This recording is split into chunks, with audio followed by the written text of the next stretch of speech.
వందనాలు.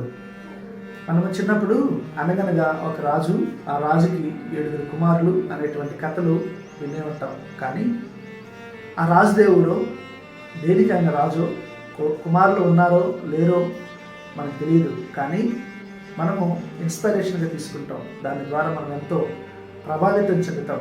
అయితే పరిశుద్ధ గ్రంథంలో, బైబిల్లో రాయబడినటువంటి ప్రతి మాట వాస్తవం, చరిత్ర, హిస్టరీ. మరి దానికి రుజువేంటి అంటారా? బైబిల్ గ్రంథంలో రాయబడిన ప్రతి ప్రాంతం, ప్రతి వ్యక్తి, ప్రతి ప్రదేశం, ప్రతి నది, ప్రతి సముద్రం ఈనాటికి ఉన్నాయి. ఈజిప్ట్, యోర్దాను నది, ఎర్ర సముద్రం, బెత్లెహేం, గాజా ఇవన్నీ ఈ రోజుకి ఉన్నాయి.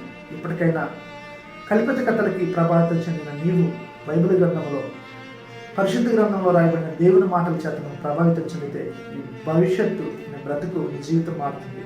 నమ్ము, విశ్వసించు. ఇప్పటికైనా దేవుని తెలుసుకో. ఆమేన్. Thank you.